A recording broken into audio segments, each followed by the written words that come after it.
사랑하는 청소년국 여러분, 오늘도 예배에 잘 나오셨습니다. 오늘 예배를 통해서 우리 모두 하나님께 나아가는 복된 날 되기를 주님의 이름으로 간절히 축복합니다. 하나님은 영이시니 예배하는 자가 영과 진리로 예배할지니라. 아멘. 우리 함께 사도신경함으로써 예배의 자리에 나아가도록 하겠습니다. 나는 전능하신 아버지 하나님 천지의 창조주를 믿습니다. 나는 그의 유일하신 아들 우리 주 예수 그리스도를 믿습니다. 그는 성령으로 잉태되어 동정녀 마리아에게서 나시고 본디오 빌라도에게 고난을 받아 십자가에 못 박혀 죽으시고 장사된 지 사흘 만에 죽은 자 가운데서 다시 살아나셨으며 하늘에 오르시어 전능하신 아버지 하나님 우편에 앉아 계시다가 거기로부터 살아있는 자와 죽은 자를 심판하러 오십니다. 나는 성령을 믿으며 거룩한 공교회와 성도의 교제와 죄를 용서받는 것과 몸의 부활과 영생을 믿습니다. 아멘.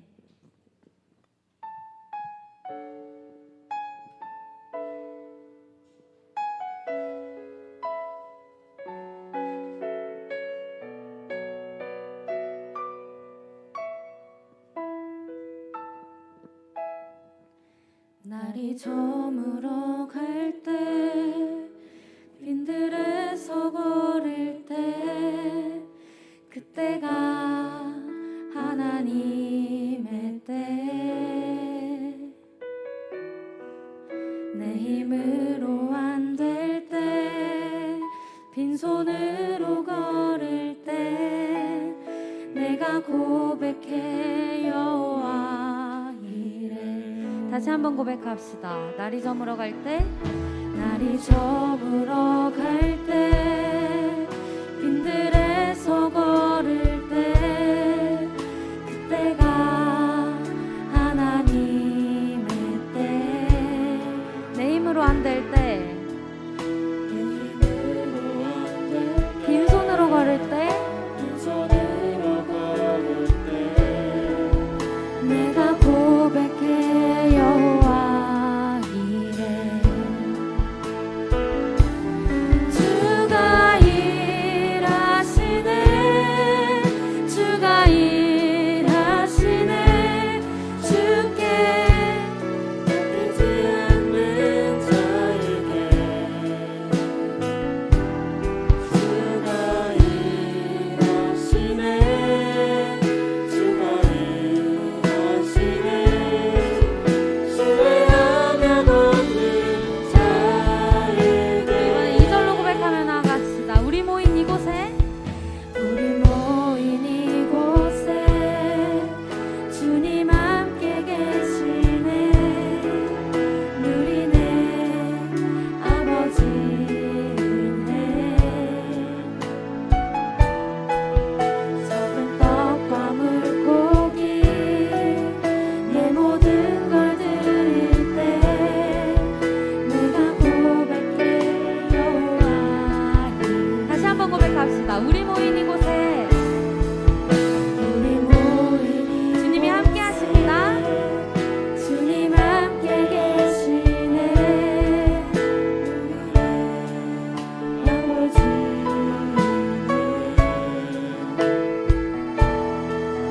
적은 떡과 물고기 내 모든 걸 드릴 때 내가 고백해 여호와 이래.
사랑의 하나님 감사합니다. 오늘도 우리를 이 자리 가운데로 부르시고 주님 앞에 예배드리게 하시니 감사드립니다. 이 청소년 시절 가운데에 신앙생활 하는 것이 참으로 어렵고 힘든 삶을 살아가는 우리 아이들이지만 그럼에도 불구하고 주님 예배의 자리로 불러주시고 함께 예배하게 하셨사오니 오늘의 예배를 통하여서 살아계신 하나님의 능력을 경험해 갈 수 있는 복된 예배 되게 하여 주옵소서. 예배 모든 순서를 주님께서 주관하여 주시고 그 모든 순서 가운데 하나님께서 능력을 보여주셔서 예배를 참석하는 모든 자들이 그 순서 하나하나에 담긴 하나님의 예배의 의미들을 발견해 나갈 수 있는 복된 시간 되게 하여 주옵소서. 특별히 오늘 정재혁 전사님께서 주님과의 친밀함이 나를 살립니다 라는 제목의 말씀으로 하나님의 말씀을 대언해 주실 때에 그 말씀을 통하여서 우리의 마음과 심령이 뜨거워지게 하시고 성령의 능력이 경험되게 하셔서 듣는 이로 하여금 정말 하나님 힘 얻고 돌아갈 수 있는 살아있는 예배, 살아있는 말씀이 선포되게 하여 주옵소서.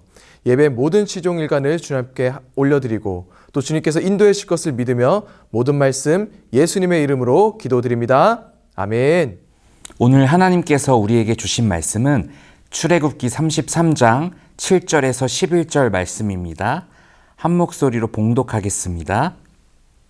모세가 항상 장막을 취하여 진 밖에 쳐서 진과 멀리 떠나게 하고 회막이라 이름하니 여호와를 앙모하는 자는 다 진 밖과 회막으로 나아가며 모세가 회막으로 나아갈 때에는 백성이 다 일어나 자기 장막문에 서서 모세가 회막에 들어가기까지 바라보며 모세가 회막에 들어갈 때에 구름 기둥이 내려 회막 문에 서며 여호와께서 모세와 말씀하시니 모든 백성이 회막 문에 구름 기둥이 서 있는 것을 보고 다 일어나 각기 장막 문에 서서 예배하며 사람이 자기의 친구와 이야기함 같이 여호와께서는 모세와 대면하여 말씀하시며 모세는 진으로 돌아오나 눈의 아들 젊은 수종자 여호수아는 회막을 떠나지 아니하니라.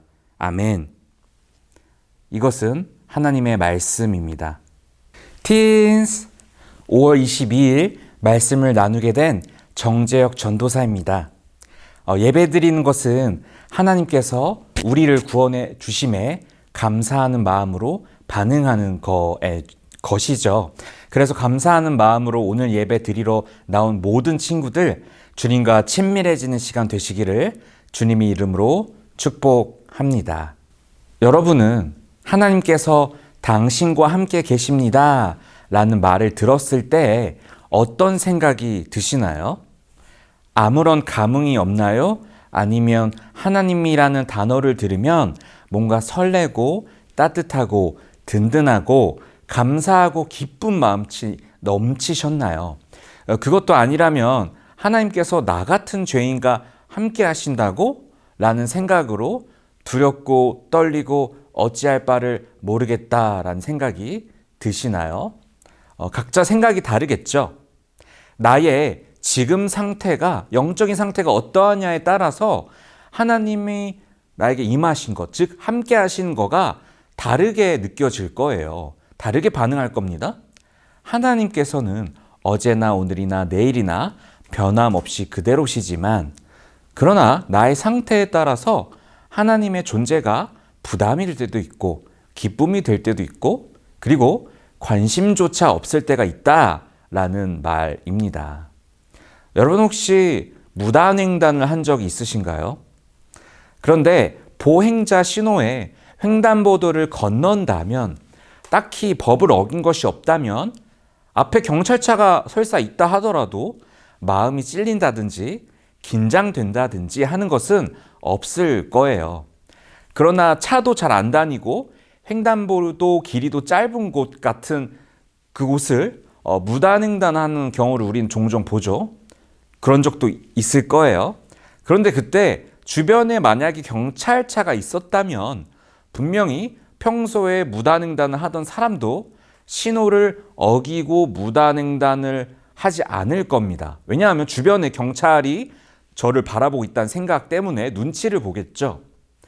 이처럼 법을 어긴 사람은 법을 지키고 수호하는 사람과 함께 지낼 수가 없습니다. 불편한 것이죠. 경찰이라는 동일한 대상을, 존재를 만나도 내가 법을 어겼냐 아니면 법을 잘 지켰냐 그 상태에 따라서 그 대상을 느끼는 것이 180도 달라진다는 말입니다. 여러분은 하나님과의 만남을 어떻게 느끼고 계신가요? 오늘의 예배가 어떻게 느껴지시나요?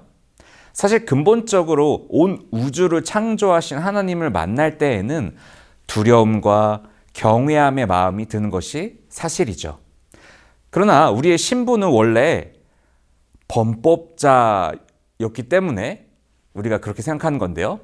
그래서 구약시대 때 하나님께 아무나 못 나아갔잖아요.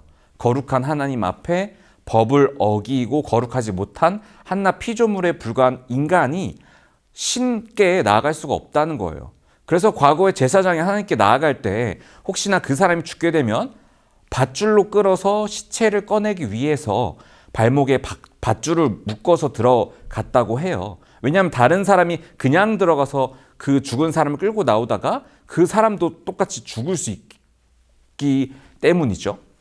그런데 예수님 이후에 우리는 주의 보좌로 담대하게 나아갈 수 있게 되었죠. 주님께서 우리에게 궁극적으로 주시려는 것은 바로 조건 없는 사랑이라는 겁니다. 그런데요, 현재 포스트 모더니즘 시대, 즉 기존의 권위를 해체하고 끌어내리려는 시대에서는 어떤가요?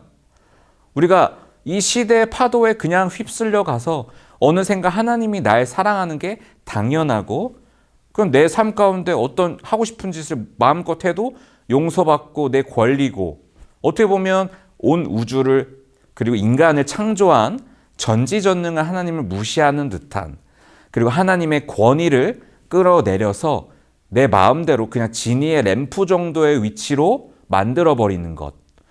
그러한 왜곡된 생각의 씨앗이 깊은 곳에서 자라나서 본인은 의식하지 않더라도 그런 마음을 갖고 있는 사람들 저는 몇 번 대화를 나눠본 적이 있습니다. 그런 모습을 보면 하나님께서는 오늘 말씀을 통해 이렇게 말씀하십니다. 오늘 본문에 읽진 않았지만 5절의 상반절 말씀을 제가 읽어드릴게요. 여호와께서 모세에게 이르시기를 이스라엘 자손에게 이르라. 너희는 목이 곧은 백성인즉 내가 한순간이라 너희 가운데 이르면 너희와 함께한다면 너희를 진멸하게 되어버린다. 너희는 장신구를 떼어내라.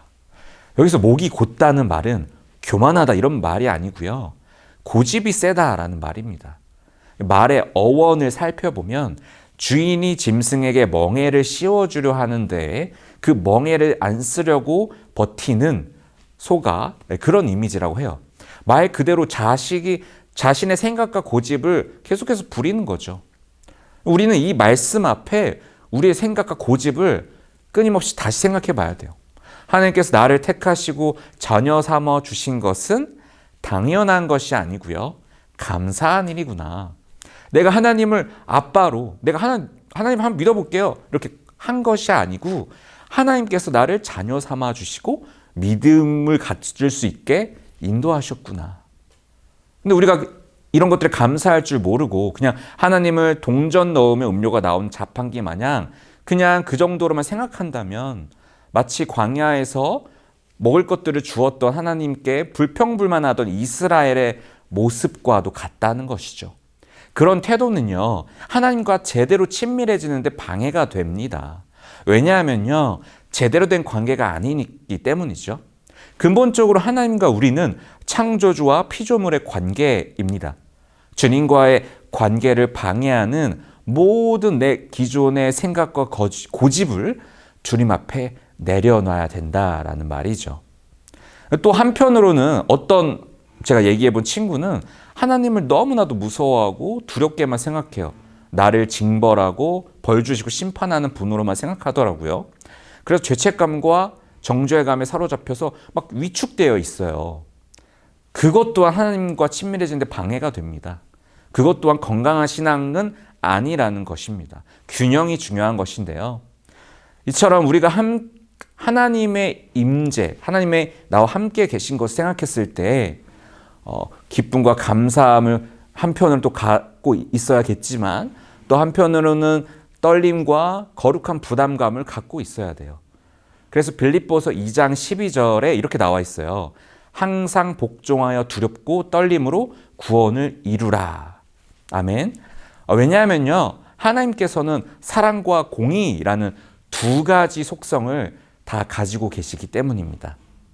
공의로우신 하나님은 죄에 대한 값을 공정하게 책임을 지게 하는 분이시고요.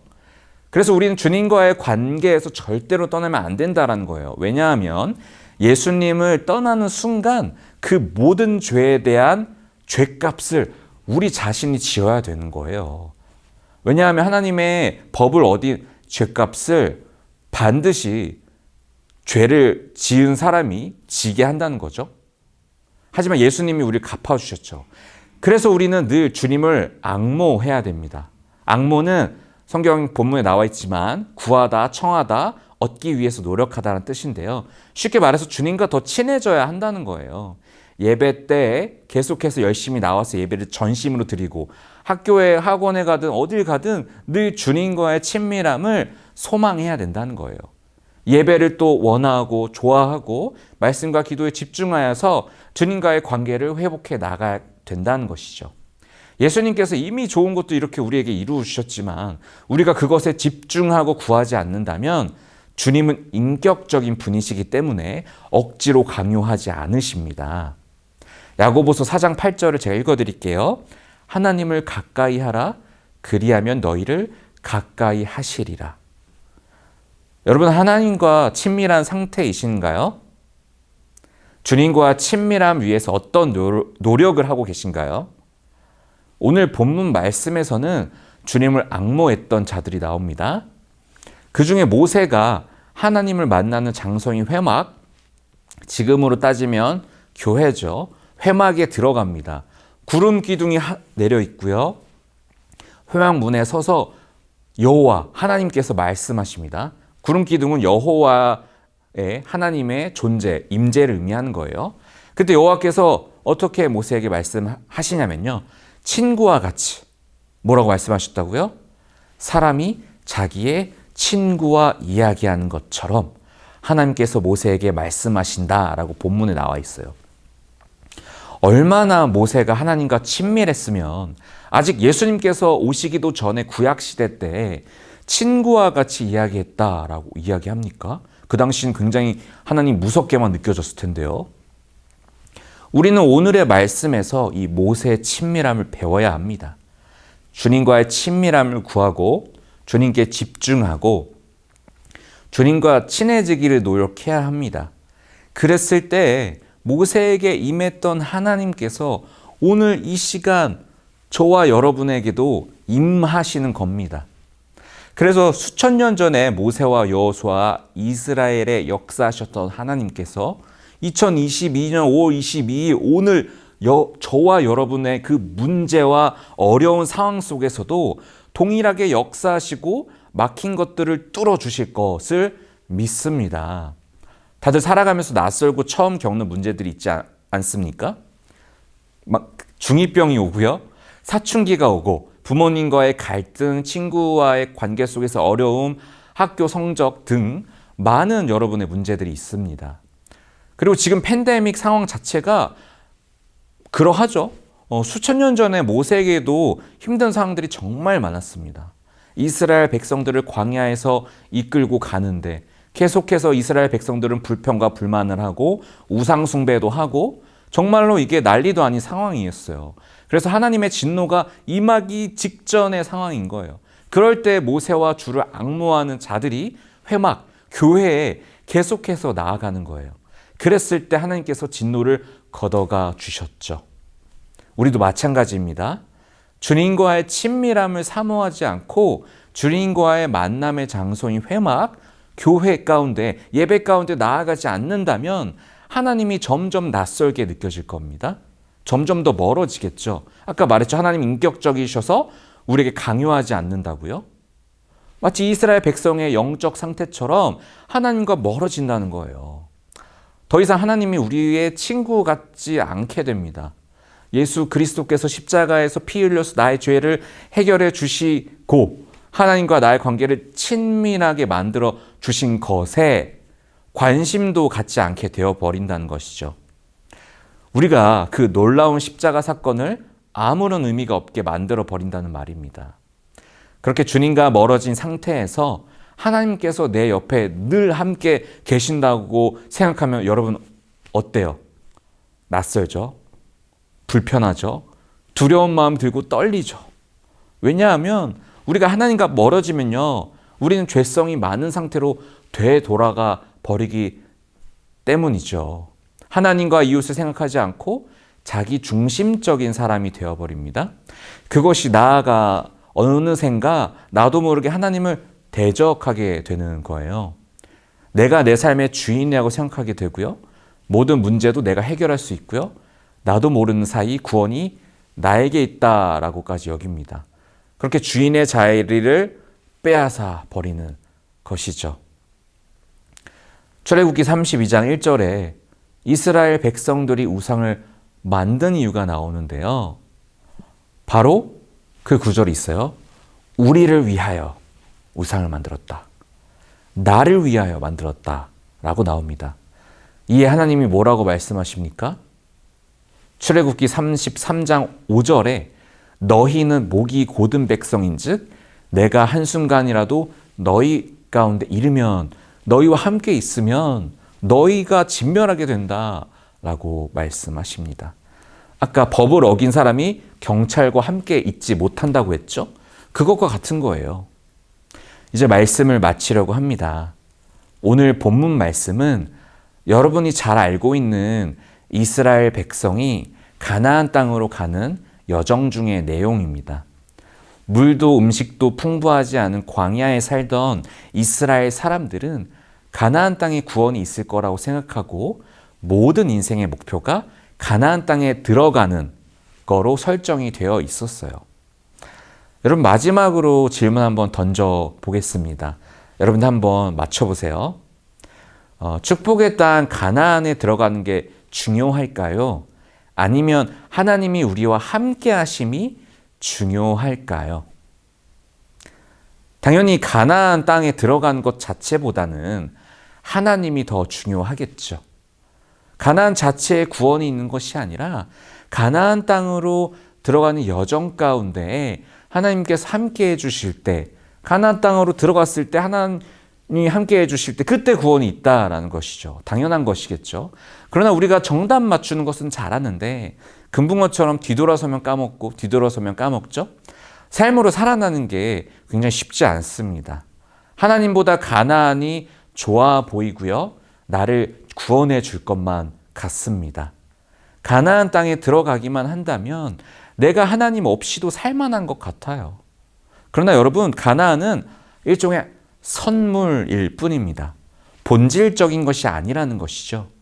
하나님께서 함께 하시면 가나안 땅이면 어떻고 광야면 어떻습니까? 하나님의 함께 하심이 없다면 가나안에 들어가는 것은 복이 아니라 오히려 저주입니다.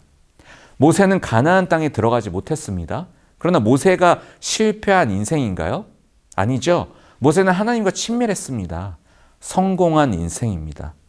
가나안 땅에 들어가는 것이 중요한 게 아니라 하나님과 내가 함께 하느냐, 친밀하냐가 중요한 것입니다. 여러분에게 가나안 땅은 무엇인가요? 누군가에게 가나안 땅은 롤 승급전에서 승급하는 것일 수도 있고요. 배틀그라운드에서 치킨을 먹는 거가 그런 것일 수 있죠. 또 누군가에게 가나안 땅은 내가 좋아하는 이성 친구가 나의 고백을 받아주는 게 될 수도 있고요. 또 누군가에는 좋은 대학교에 들어가는 것이겠죠. 누군가에게는 많은 돈을 버는 게 가나안 땅에 들어가는 것이겠죠. 그런데요, 정말로 중요한 것은 가나안 땅이 아닙니다. 오직 하나님입니다. 하나님 없는 가나안 땅은 아무런 소용이 없습니다. 그러나 우리가 연약하기에 때때로 하나님보다 더 소망하고 간절히 바라는 가나안 땅이 다들 있을 겁니다. 그런데요, 그 하나님과의 친밀함이 없으면 가나안 땅이 여러분에게 구원을 절대로 주지 않습니다. 가나안 땅 그냥 보너스인 거예요. 중요한 것은 뭐예요? 하나님과의 친밀함. 돈과 인정과 성취를 그런 어떤 우리가 세운 인간적인 목표만 쫓아가는 것이 아니라 그것들이 우리를 쫓아오게 만들어야 됩니다. 우리는 본질인 하나님과 친밀해지는 것을 최우선순위에 두고요. 다른 보너스 선물들, 가나안들이 우리를 따라오게 있어도 되고 없어도 되는 것이니까 그렇게 만들어야 된다는 것이죠. 중요한 것은 뭐예요? 주님과의 친밀함. 인생의 긴 여정길에서 가나안 땅만을 고집부리는 것이 아니라 더 중요한 하나님을 선택하면 좋겠습니다. 그것이 진정한 축복입니다. 주님과의 친밀함을 여러분들이 최우선순위로 삼아서 주님과 친구처럼 친밀해지시는 모든 주안교회 청소년 친구들 다 되시기를 주님의 이름으로 축복합니다. 기도하겠습니다. 하나님 감사합니다. 우리 안에 모든 고집을 버리고 주님과 친해지기를 원합니다. 우리가 때로 어떤 목적들을 향해 달려갈 때 가장 중요한 본질인 하나님과의 관계를 놓칠 때가 있지 않나 돌이켜봅니다. 이스라엘 백성들의 역사를 통해 반면교사 삼아서 어떠한 상황과 환경에서도 하나님과의 친밀함을 놓치지 않게 도와주옵소서. 광야와 같은 어려운 상황 속에서도 하나님과의 친밀함을 통해 모든 문제들을 해결해 주실 우리 주 예수 그리스도 이름으로 기도드립니다. 아멘. 화면에 헌금 안내를 통해서 여러분도 헌금하시면 되겠습니다. 드려진 헌금을 위해서 함께 기도하겠습니다. 사랑이 많으신 하나님 감사합니다. 예배 자리에 나올 수 있는 환경과 마음을 허락해 주시니 감사드립니다. 감사하는 마음으로 하나님께서 주신 것들의 일부를 드립니다. 이 헌금을 통하여서 하나님 나라의 확장에 귀히 쓰이게 하여 주세요. 물질과 건강으로 고통받는 친구들과도 함께 해 주세요. 모든 것에 감사드리며 우리 주 예수 그리스도 이름으로 간절히 기도드립니다. 아멘. 조은성 목사님의 축도로 예배를 마치도록 하겠습니다. 이제는 주 예수 그리스도의 은혜와 하나님의 사랑과 성령의 교통하심이 주님과 친밀해지기로 결단하는 청소년국의 모든 백성들에게 이제부터 영원히 함께하옵시기를 간절히 축원하옵나이다. 아멘. 티스 주안의 청소년 친구들 반갑습니다. 5월 22일 광고를 지금 전달해 드리도록 하겠습니다. 우리 첫 번째, 온라인 예배를 드린 친구들은 구글 설문지를 꼭 작성해 주시기 바랍니다. 이를 통해 각 부서 전도사님들이 예배 드린 친구들을 알아볼 수 있으니까요. 꼭 부탁드려요. 그리고 두 번째 광고입니다.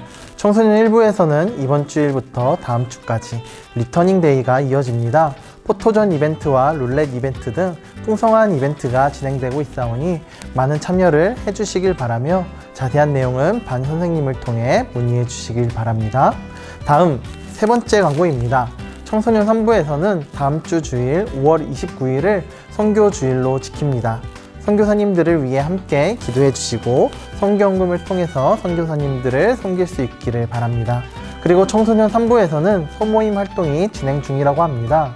볼링, 풋살, 보드게임, 방탈출 등 다양한 활동을 할 수 있으니 관심 있는 친구들은 선생님을 통해 신청해 주세요. 마지막 네 번째 광고입니다. 부평 중고등부의 다음 주 예배는 학생회 주간 예배로 드립니다. 코로나 이후 처음으로 학생회에서 주관하는 예배이오니 꼭 함께 하시길 바랍니다. 이번 한 주도 주님 안에서 행복하시길 바라면서 다음 주일에 만나도록 할게요. 팀